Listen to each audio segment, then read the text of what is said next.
Here we have a full guide for you to learn a one-arm pull-up.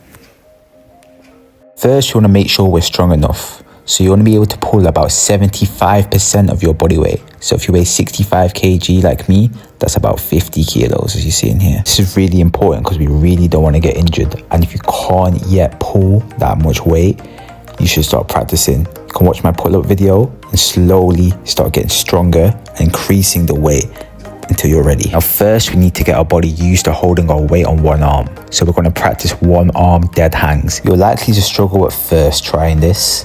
That's why we're going to use resistance bands to help us gain the balance so we can get our bodies used to what it's like holding the whole body weight with one arm. As we get stronger, we'll get rid of the resistance bands, just practice a dead hang. Once we're comfortable holding our body weight, we're going to start doing it weighted.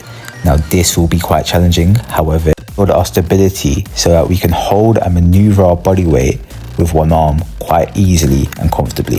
Doing this exercise, you want to aim to keep as central as possible. The weight will try and push you towards the side, but we want to try and fight it and aim central. We want to bring the weight up, sort of like a lateral raise, whilst hanging onto the bar.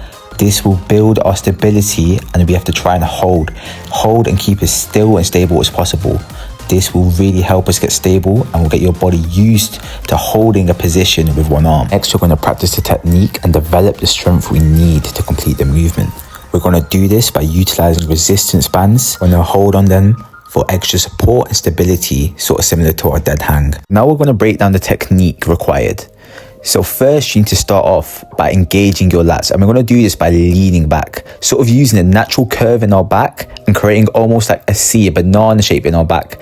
And this will help us engage our lats to give us the strength required to generate the power for the movement. As you get to the upper part of the movement, you want to keep your elbow at a 90-degree angle. This is important because it keeps your bicep tight and close. You really want to use that bicep to try and pull you up over the top. So it's a combination between your lats and your bicep. We want to keep that tension on the bicep so that we don't have to use extra energy to re-engage it. Keep your elbow at 90 degrees. It also makes your bicep stronger because it uses a leverage to help you generate force with your bicep. So it makes the movement so much easier. And then finally, we're going to talk about our leg positioning.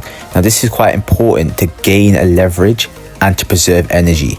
So as you can see, I start on my tiptoes. Now this is important to help me lift off. Lying on your tiptoes makes the upper part of the movement just a bit easier for you because it helps you set up your elbow to get into a 90-degree angle. And as you lift off, you can sort of lean back and engage your lats. Then as we go up, we sort of want to make an L shape of our legs. Now this just changes our center of mass and makes it easier for us to pull ourselves up. This will mean you use less energy to pull yourself up as you don't have to carry the extra weight and drag of your body below you. In between reps, you want to keep your legs tucked. Now you want to keep them tucked so that we don't have to pull the extra weight of our legs when we go back up for the second rep, and we can just lock them out in our L-shaped position.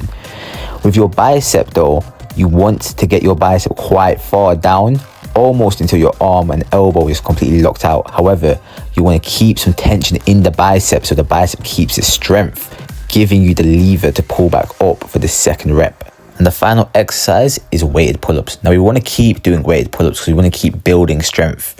Now this is important because we don't want to develop tendonitis, but we want to keep getting stronger. So keep up the weighted pull-ups and keep amplifying the weight. We're going to be doing about 75% of our body weight constantly.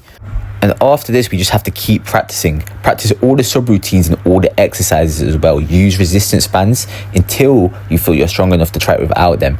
Even then, you might want to try and get your reps up and try and get them weighted. Just keep training, keep grinding, and it will come.